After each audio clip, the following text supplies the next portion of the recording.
여러분 제가 여러분과 그 요셉 프로젝트라는 제목으로 수련회도 하고 또 우리 훈련도 하고 했습니다.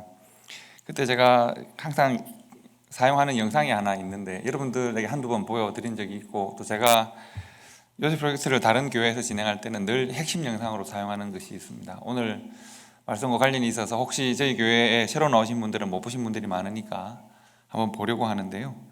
혹시 여러분 그 마음의 날씨에 대한 거 기억나십니까? 마음의 날씨 기억나십니까? 오늘 그 말씀, 그 부분에 관한 내용인데요. 한번 보실까요? Monday morning and it's raining. A gray, melancholy day. On a day like this, maybe we can be excused for feeling gray and melancholy ourselves. We get into a mood and the whole day seems to go badly. Don't you feel better when the weather outside is great? But what if you could carry your own weather within you? What about the social world we live in? Don't you feel better when you're treated better? That's being reactive to what we could call the social weather, the social culture. When you carry your weather with you, you can choose to be consistent regardless of how people treat you. That's what it means to be proactive. Being reactive is the opposite of being proactive, not taking responsibility for our own life. You always see yourself as a victim of the weather, of your moods, of someone who has it in for you. Habit 1 is based on the principle that your life is the result of your own decisions, not your conditions, not what's happening around you. That's why Habit 1 is so foundational, so basic. Unless you practice Habit 1, you can never practice the other habits of highly effective people. Years ago, I was doing research in a library in Hawaii. While thumbing through a book, I came across an idea that changed my whole outlook. The author said something like this: between what happens to us, that is the stimulus, and our response is a space. In that space lies our power and our freedom to choose our response. And in those choices lie our growth and our happiness. This insight sunk deep into my heart. Even in the midst of challenging circumstances, we have this exhilarating power to choose how we will respond. For instance, the great Viktor Frankl, the Jewish Austrian psychiatrist imprisoned in the death camps of Nazi Germany during World War II, experienced unbelievable indignities and tortures. He was raised to believe that you are basically a product of your childhood. But while he was in the death camp, he began to observe some very interesting things. Different people reacted differently to the same circumstances. He himself experienced terrible things. Some of his own loved ones were killed. One day they stripped him, put him under lights, and performed experiments upon his body. At that lowest possible point, he discovered what he called the last human freedom, the power to choose your own response to any condition, to anything that happens to you. During his darkest moments, Frankl would visualize himself lecturing to his students in Austria following his release. He pictured himself teaching them about the very experiences he was having then. He came to believe that the most basic human capability of all is that between stimulus and response, man has the freedom to choose. Frankl later determined the thing that enabled survival in the death camps was not necessarily intelligence or survival skills, but a sense of purpose, a contribution yet to be made. This became the basis for his brilliant autobiography, Man's Search for Meaning. It's not what people do to us that hurts us. It's our chosen response to what they do that hurts us. As Gandhi put it, they cannot take away our self-respect if we do not give it to them. We must simply never build our emotional life around the weaknesses of other people. Otherwise, we give them permission to continue to mess up our lives. We give our future away. Several years ago, I was making a presentation on this subject of proactivity, and a woman stood up in the middle of my speech and started to give a speech on her own, spontaneously. She was filled with explosive learning and excitement. You could see in her eyes, her gestures, her body language. And then she sensed the inappropriateness of what she was doing. She sat back down. I could hardly wait until the break to talk to her. "What happened to you?" I asked. She shared her story. She said, "I'm the full-time nurse to an extremely miserable man.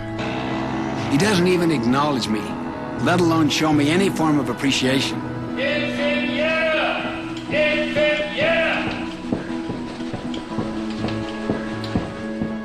She went on to explain that this elderly man, entrusted to her care, was absolutely miserable and took his misery out on her.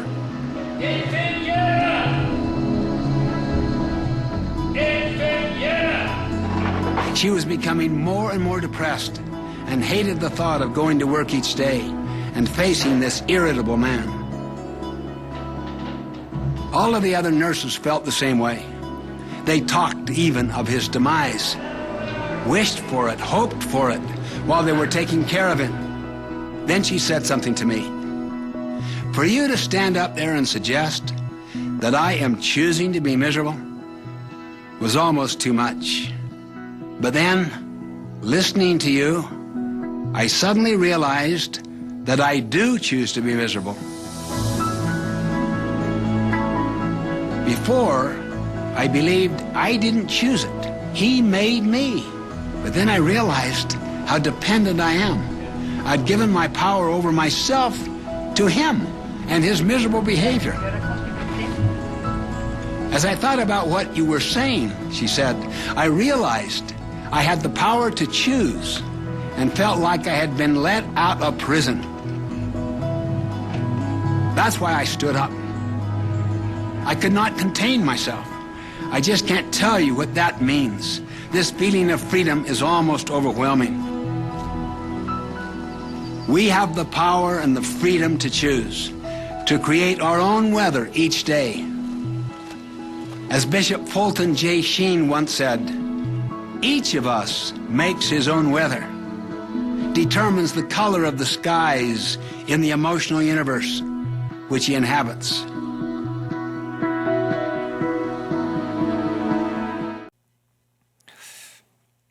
불을 좀 켜주시면, 우리에게는 매일 우리 자신의 날씨를 선택하고 만들 수 있는 힘과 자유가 있습니다. 자기 내면의 날씨를 스스로 만든다는 것을 깨달으면 자신이 품고 사는 세상의 하늘색을 결정할 수 있습니다. Each of us makes his own weather, determines the color of sky in the emotion universe which he inhabits. 우리가 살고 있는 세상의 하늘의 색깔을, 실은 우리 내면의 날씨를 우리 스스로 만들어 나감으로 말미암아 갖고 나갈 수 있다 라고 하는 것을 요셉 프로젝트에서 우리가 시작할 때 늘 이야기하는 이야기입니다. 지난 한 해를 돌아보면 참 이리저리 많이 흔들리며 살아온 것 같습니다. 합리화하기는 꽃도 흔들리며 자라고 풀도 흔들리며 자라니까 우리도 흔들리며 사는 거지라고 우리가 말을 하지만 때로 부끄러울 때도 있습니다. 내 안에 있는 가치가 중심을 잡고 가치와 목적이 나를 인도하는 등불과 빛이 되어야 하는데 우리는 종종 사람들의 말이나 환경의 변화에 방향을 잃기도 하고 스스로 떨어져 있기도 했습니다. 성도이고 교회이고 목회자이고 하나님의 자녀이고 하나님 나라의 백성이고, 그래서 우리가 이 땅에서 일생을 살아가는 내 삶에서 만들어내는 향기, 이렇게 흔들리고 때로는 내가 피해자가인 것처럼 스스로 피해자의 자리에 나를 넣기도 하고, 그래서 내 삶에서 만들어내는 향기, 분명히 나는 하나님으로부터 새로운 생명을 받아 거듭났고, 그래서 내 삶의 향기는 하나님에게서 시작되었고 예수 그리스도를 통해서 심겨졌고 성령 하나님의 도우심으로 세상 가운데 내가 그 향기를 전하며 살아야겠는데, 이 놀랍고도 거룩한 일이 나에 대하여 이루어졌고 나에 대하여 진행되고 있음을 내가 알고 있지만, 그러나 우리는 때로는 넘어지고 때로는 흔들리고 때로는 쓰러지고 때로는 실패하고 낙심했었습니다. 하나님의 나라의 향기가 나의 삶을 통하여 전해지기보다는 세상보다 더 세상의 모습이 내 안에 있기도 했음을 성도와 교회에게 혹은 내 가까운 내 사랑하는 사람들에게 하나님 나라의 냄새를 그들에게, 하나님 나라의 향기를 그들에게 전하는 것이 아니라 세상의 향기를 오히려 교회에 전하는 일도 있었다는 사실을 고백할 수밖에 없습니다. 다른 누가 그랬다는 것이 아니라 제가 그랬고 또 우리들도 그러한 경험 중에 있었다는 이야기입니다. 이제 한 해를 보내고 하나님 허락하시는 새로운 한 해를 시작하면서 우리가 다시 한번 기억하고 회복해야 하는, 우리에게 거룩한 일을 시작하시고 착한 일을 시작하신 하나님께서 심으신 하나님 나라의 거룩한 향기에 대한 기억을 우리가 새롭게 했으면 좋겠습니다. 우리에게는 매일 우리의 하늘의 색깔을 선택하고 만들 수 있는 힘과 자유가 있고, 바꿔 말하면 우리가 풍겨야 될 하나님 나라의 향기의 색깔을 우리가 정하고 만들어 나갈 수 있습니다. 자기 내면의 향기는 스스로 만든다는 것을 깨달으면 자신이 품고 사는 세상의 향기를 결정할 수 있습니다. 누군가가 하나님께서 이미 우리들에게 하나님 나라의 향기를 허락하셨기 때문에 이제 내가 사람들이나 세상이나 나에게 주는 환경이 이 향기를 가로막지 못하도록 내가 하나님이 주시는 하나님의 뜻 가운데서 내가 사는 세상의 향기를 내가 만들어 나가고 풍겨낼 수 있습니다. 오늘 본문 말씀을 보시면 사도 바울에게 있었던 질병이면서 그의 거절되어진 기도에 대한 내용입니다. 사도 바울쯤 되면 하나님께 기도하는 모든 것들이 딱딱딱 응답돼야 되지 않겠습니까? 하나님께서 그의 기도를 거듭 거절하셨다고 했습니다. 그 육신의 질병에 관한 것입니다. 아니 왜 다른 사람의 병은 낫게 하면서 자기는 못 낫게 하는가? 그것이 하나님의 뜻인 것이죠. 그래서 사도 바울은 육신의 질병 가운데 오랫동안 고통을 당하고 있었고, 사도 바울을 비난하는 사람들은 바로 그 부분을 비난하는 것이죠. 저게 뭐 사도인가? 자기는 다른 사람을 낫게 하는 것처럼 하면서 자기 병은 거듭 아무리 기도해도 낫지 못하는, 사도 바울은 이것이 자기의 가장 약한 점이자 고통이라고 했습니다. 이것으로 말미암아 고통당하고 수치를 당하기도 합니다. 사도 바울에게는 이러한 약한 것이 그의 몸에 새겨져 있습니다. 여러분, 그러나 생각해 보시면 사람은 자신이 강하다고 생각하는 것으로 망하는 일이 많습니다. 돈 많은 사람 돈으로 걸려 넘어지고, 권력자는 권력으로 망하는 길을 가고, 부자는 천국에 들어가기 힘들고요. 사울왕이 실족하는 이유도 여기에 있습니다. 힘이 센 사람은 그 힘에 스스로 걸려 넘어집니다. 삼손은 자신의 힘에 걸려 넘어진 사람입니다. 그러나 삼손의 삶을 생각해 보시면 삼손이 언제 힘이 가장 강했던가? 그가 가장 약할 때였습니다. 그가 가장 약할 때 하나님을 의지했고, 오히려 더 큰 힘을 얻어서 삼손이 힘이 강할 때 물리쳤던 블레셋 모든 사람들보다 삼손이 눈이 뽑히고, 삼손이 장사쇼를 하는, 블레셋의 잔치 가운데 삼손을 보며 술을 마시던 바로 그때, 삼손이 가장 비참하던 그때에 그가 하나님의 은혜를 깨달았고 하나님의 은혜에 의지하여 힘을 내었을 때, 삼손이 힘이 셀 때 죽였던 모든 블레셋 사람들보다 그때 삼손이 감당했던 사람들이 더 많았다라고 성경은 말합니다. 사도 바울의 고백 또한 바로 이 부분에 있습니다. 사도 바울은 내가 연약하기 때문에, 내가 부족했기 때문에 하나님이 멀리 나를 떠나셨다가 아니라, 내 기도가 거절되었기 때문에 나는 하나님으로부터 멀리 있었다가 아니라, 나는 연약하고 나는 상처가 있고 나는 질병이 있고 그리고 나는 하나님으로부터 거절당했는데 내 기도가 하나님께서 들어주지 않겠다고 더 이상 기도하지 말라고까지 말씀하셨는데, 그런데 내 그 상처받은 심령과 연약한 모습 가운데 하나님의 은혜가 깃들고 나의 모든 부족함을 채워주시는 하나님의 은혜가 내 깊은 상처의 골골마다 하나님의 은혜가 고여 있다고 고백합니다. 그 연약함과 부족함을 채우신 하나님의 은혜가 사도 바울의 자랑이 되고 있다고 말합니다. 그래서 그가 고백하기를, 나에게 이르시기를 내 은혜가 너에게 족하도다. 이는 내 능력이 약한 데서 온전하여짐이라 하신지라. 그러므로 도리어 크게 기뻐함으로 나의 여러 약한 것들에 대하여 오히려 자랑하리니 이것이 사도 바울의 향기가 됩니다. 내 약한 곳에 고인 하나님의 은혜가 사도 바울이 삶에서 만들어내는 향기입니다. 이는 그리스도의 능력이, 그리스도의 향기가, 그리스도의 십자가의 흔적이 내게 머물게 하려 함이라. 내 삶에 깊이 패인 상처의 골, 내 삶에 깊이 패인 연약함과 눈물의 그 골짜기에 하나님의 능력이 채워지고 하나님의 은혜가 채워지고 그리고 하나님의 향기가 채워져서 내 삶에 그리스도의 향기가 넘쳐난다라고 자랑하고 있습니다. 내 약점마다 풍겨나는 하나님의 임재와 영광을 내가 자랑한다. 사도 바울의 향기의 셈이 바로 그의 연약함, 그가 받았던 상처, 그의 고통과 눈물 가운데 있었다는 것입니다. 오히려 자랑할 것, 그의 향기는 그 연약한 곳에서부터 시작됩니다. 여러분 생각해 보시죠. 사도 바울은 스스로 고백하기를 나는 자랑할 것이 많은 사람이라고 했습니다. 신분으로나 혈통으로나 지식으로나 사회적으로도 그런 자랑할 것이 많았는데, 그러나 사도 바울의 향기는 그가 자랑할 만했던 것에서 온 것이 아니라 그의 가장 연약한 것에서 왔습니다. 그가 자랑할 만한 그 모든 것들은 사도 바울이 뭐라고 그랬습니까? 다 배설물처럼 다 버린다고 했습니다.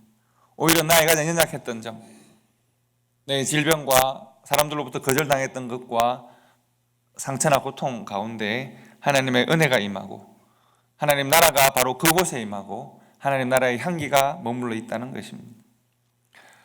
혹시 여러분 2019년에 받았던 상처가 있으시고 혹은 흘렸던 눈물이 있으시고 혹은 내가 거절당했다고 느끼시거나 혹은 아팠다면 우리가 바로 그 부분을 하나님 앞에 조용하게 한번 내려놓으실 수 있으면 좋겠습니다. 하나님께서 성도의 연약함을, 성도의 눈물을 결코 외면하지 않으십니다.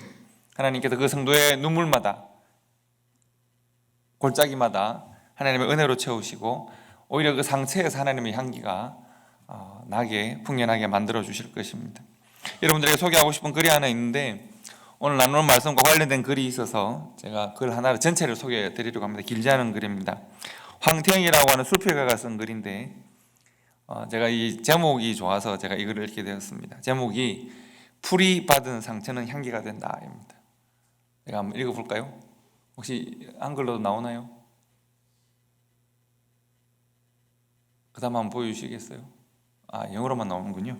제가 한글로 제가 읽어드리겠습니다. 영어로는 우리 친구들 읽으시기 바랍니다. 풀이 받은 상처는 향기가 된다. 사람은 상처를 받으면 비명을 지르거나 욕을 하거나 화를 낸다. 분노하고 고함을 지르고 보복하려고 하고 때로는 좌절한다. 그러나 풀은 상처를 받았을 때 향기를 내뿜는다. 그 향기는 그냥 만들어지는 것이 아니다. 바람에 쓰러지고 비에 젖고 찬스리에 떨어야 한다. 땅 밑까지 휘어지고 흙탕물에 젖어도 꺾이지 않아야 한다. 보살펴주는 이 없는 거친 들판에서 억센 발에 짓밟혀도 새로이 솟구쳐야 한다. 고통과 시련에 굴하지 않고 오요 억울함에 변명하지 않고 꿋꿋하고 의연하게 다시 제자리로 일어서야 한다. 풀의 향기에는 살을 내는 아픔이 숨어 있다. 그러나 풀은 말하지 않는다. 그저 조용하게 향기로 미소 지을 뿐이다. 상처는 다 아픔과 도끼가 되는 줄 안다. 그러나 향기가 되는 상처도 있다. 상처가 향기가 되면 가슴 저린 아름다움이 묻어난다. 상처받은 풀이 내뿜는 향기는 상대를 감동시키고 취하게 한다. 향나무는 자기를 찍는 도끼에 향기를 묻혀준다. 향나무 입장에서 보면 자기를 찍는 도끼는 원수다. 그럼에도 불구하고 향나무는 자신의 아픔을 뒤로하고 몸에 아름다운 향을 묻혀준다. 피아의 구별이나 원망은 사라지고 관용과 화해만 있을 뿐이다. 진짜 향나무와 가짜 향나무의 차이는 도끼에 찍히는 순간 나타난다. 평소 겉모습은 같아 보이지만 고통과 고난이 닥치면 진짜는 향기를 내뿜지만 가짜는 비명만 지르고 만다. 사람도 마찬가지다. 재물의 크기가 아니라 내뿜는 향기와 비명에 따라 그 품격이 결정된다. 내가 세상을 향해 매인을 뿜어내면 남들만 상처받는 것이 아니라 내 호흡기도 해를 입게 된다. 결국 그 도끼가 나에게 돌아오게 되는 것이다. 상처와 분노를 향기로 내뿜어야 나도 향기로워질 수 있다. 깊은 향, 아름다운 세상은 그렇게 만들어가는 것이다. 제목이 멋있지 않습니까? 풀이 받은 상처는 향기가 된다는 것은 여러분 아마 경험을 통해서 잘 아실 겁니다. 풀을 조금 이렇게 찌우면 풀 향기가 나죠. 밟힌 풀에서 향기가 납니다. 여러분, 우리 성도의 향기, 교회의 향기, 또 사람의 향기를 결정하는 것은 과연 뭘까요? 저는 지난주에 향기에 관한 경험을 하나, 특별한 경험을 한 것이 있습니다. 제가 화초 하나를 보여드릴 텐데요. 혹시 저 꽃을 혹시 아시는지 모르겠습니다. 하나 더 보여주실까요? 저 꽃 보신 적 있으십니까? 이름 혹시 아시는 분 있으면 저한테 알려주시면, 권사님, 집사님 뭡니까? 무엇이라고요? 스테파노리요? 스테파노티? 예, 스테파노티라고 하는 꽃이랍니다. 제가 그 몽우리가 져 있는 게 너무 꽃이 하얗고 예뻐서, 이 꽃은 참 독특하다. 제가 샀습니다. 그리고 테이블에 올려놨습니다. 제가 어제 말씀을 준비한다고 이렇게 한참 하고 있는데, 말씀을 준비하는데 자꾸 기분이 나빠졌습니다. 기분이 자꾸 나빠졌습니다. 이게 뭐지? 왜 기분이 나빠지지? 하고는 가만히 보니까 냄새가 나나? 제가 이렇게 냄새도 맡아보고, 냄새가 제 냄새가 아니에요. 내가 보니까 자꾸 기분이 나빠져서 가만히 맡아보니까 이상한 냄새가 나는데 어디서 냄새가 나지 생각했습니다. 원사님, 집사님 혹시 그 냄새도 아십니까? 스테파노티. 아름다운 냄새죠. 이가 썩어서, 이렇게 우리 사람 이가 썩으면 왜 충치에서 나는 이상한 냄새 있잖아요. 그런 냄새인 것 같아요. 그래서 이게 어디서 나지?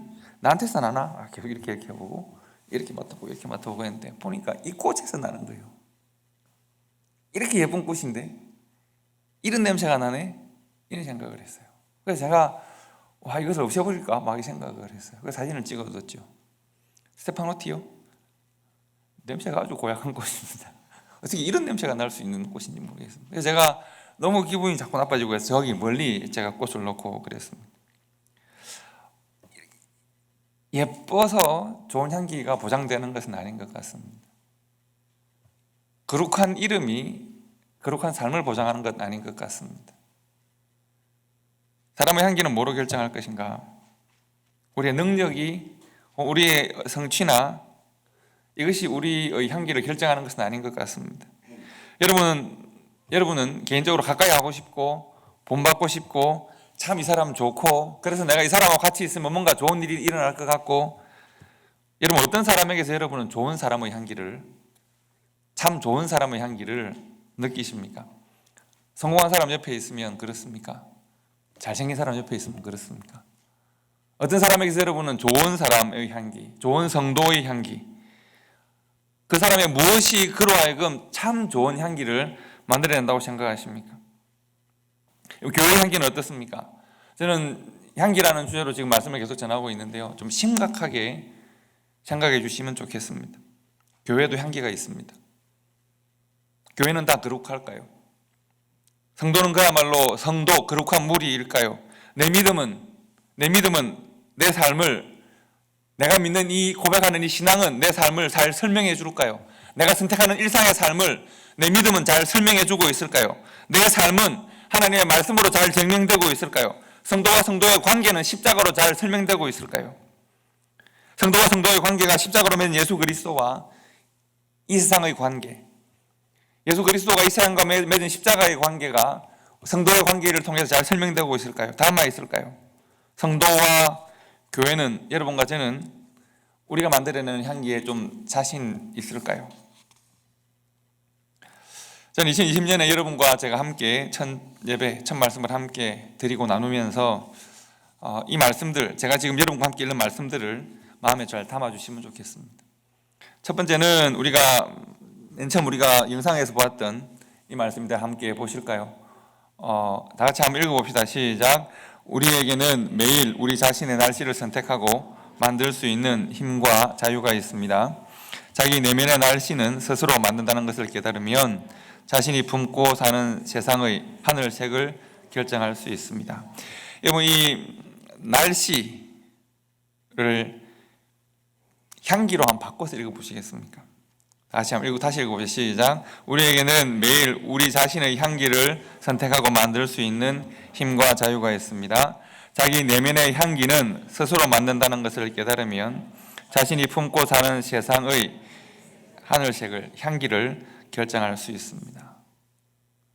영어로 보여주실까요? 우리 자녀들 다 같이 읽어봅시다. Each of us, 시작.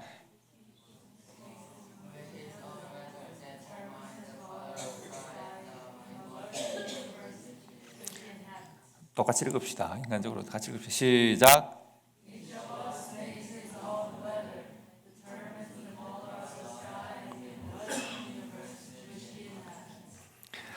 여러분, 이 말씀과 제가 요셉 프로젝트를 할 때 이 말씀과 함께 읽는 말씀이 창세기 50장 19절부터 21절까지 말씀입니다. 우리 이 말씀도 함께 우리 읽겠습니다.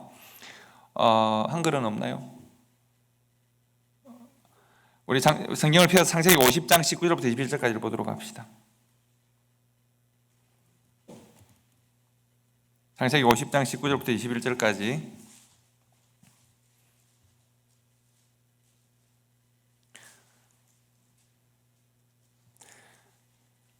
(50장) 19절부터 21절 다 같이 읽겠습니다.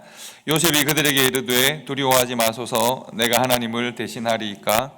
당신들은 나를 헤아려 하였으나 하나님은 그것을 선으로 바꾸사 오늘과 같이 많은 백성의 생명을 구원하게 하시려 하셨나니 당신들은 두려워하지 마소서, 내가 당신들과 당신들의 자녀를 기르리이다 하고 그들을 간곡한 말로 위로하였더라. 아멘. 우리 자녀들 영어로 읽어봅시다. 다 같이 시작. But Joseph said to them.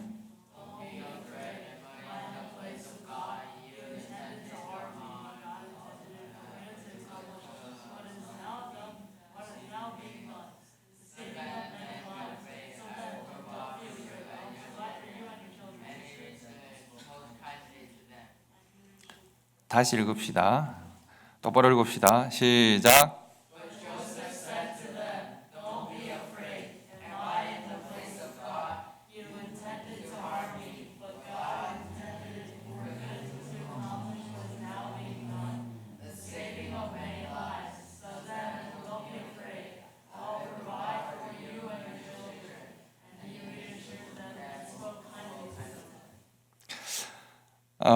요셉 프로젝트의 핵심은 이것이었죠. 이 말씀이었습니다. 세상은 나에게 악을 행하지만 하나님은 성도의 삶에서, 교회의 삶에서 그 모든 것을 하나님의 선하신 목적으로 바꾸어 내십니다. 하나님의 선하신 목적이, 하나님의 선하신 뜻이 우리의 삶을 인도할 때, 우리가 하나님의 선하신 뜻에 순종하는 삶을 살 때 하나님 나라의 향기가 우리들에게 능력으로 임하게 되고, 우리가 우리의 과거의 상처와 눈물과 고통 가운데 있었던 우리들이 하나님의 향기나는 삶으로 살아가는 은혜가 있게 됩니다. 그리고 오늘 본문 말씀 고린도후서 12장 9절부터 10절까지 말씀 다시 한번 우리 성경을 찾아 읽어봅시다. 고린도후서 12장 9절과 10절 말씀 보겠습니다. 저기 앞에 그림이 나왔네요. 다 같이 읽겠습니다. 시작. 나에게 이르시기를 내 은혜가 너에게 족하도다. 이는 내 능력이 약한 데서 온전하여 짐이라 하신지라. 그러므로 도리어 크게 기뻐함으로 나의 여러 약한 것들에 대하여 자랑하리니 이는 그리스도의 능력이 내게 머물게 하려 함이라. 그러므로 내가 그리스도를 위하여 약한 것들과 능욕과 궁핍과 핍박과 공과 박해와 공고를 기뻐하노니 이는 내가 약한 그때에 강함이라. 아멘.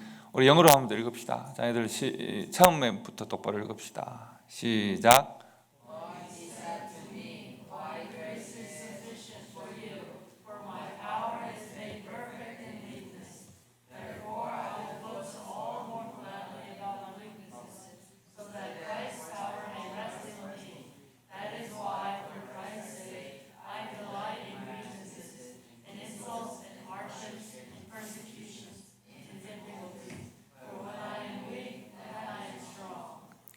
My power is made perfect in weakness. 하나님의 능력과 은혜가 우리의 연약함 가운데 임하시고 우리의 연약함에 하나님의 은혜를 채울 때 하나님 나라의 향기가 우리의 연약함과 상처와 눈물 가운데 함께 드러나게 된다는 것입니다. 성도 여러분, 우리가 한 해를 지나고 새로운 한 해를 시작했습니다. 우리 개인의 삶과 교회가 하나님 허락하신 은혜와 비전을 품고 2020년 우리가 세상을 향하여 또 서로를 향하여 우리가 증거해야 할 향기를 우리가 결정하도록 합시다. 사람이 결정합니까? 아니죠. 하나님이 허락하신 그 향기를 어떤 방식으로 우리가 서로에게 전할까를, 어떤 방식으로 내가 향기를 전하는 향기의 통로가 되고 성도와 교회로서 향기 자체가 될 것인가를 우리가 결정하도록 합시다. 향기가 되는 비전을 품도록 합시다. 그 향기로 하나님 나라와 그리스도의 십자가를 우리가 전가할 수 있기를 소망하고, 우리 연약함과 상처마다 하나님의 은혜가 고이고 하나님 나라의 능력이 고이고, 그래야 바울처럼 우리의 상처에서조차 눈물에서조차 짓밟힌 풀에서 나는 향기처럼 때로는 세상이 성도를, 세상이 교회를, 혹은 우리가 때로는 서로가 서로를 힘들게 할지라도 오히려 내가 그 모든 힘들었던 순간마다 하나님의 은혜를, 힘들었던 순간에 함께함으로 말미암아 하나님의 은혜를 고이게 함으로 말미암아 예수 아는 냄새가 우리의 모든 연약함에서 나타날 수 있도록 우리 자신의 삶을 하나님께 드릴 수 있도록 합시다. 그래서 이 땅에 심긴 하나님의 사람들이, 이 땅에 심긴 하나님의 나라로서의 교회가 하나님의 향기가 되는 은혜가 2020년에 초대교회 성도 여러분들에게, 제게 초대교회 함께 있기를 주님의 이름으로 축복합니다. 기도하겠습니다.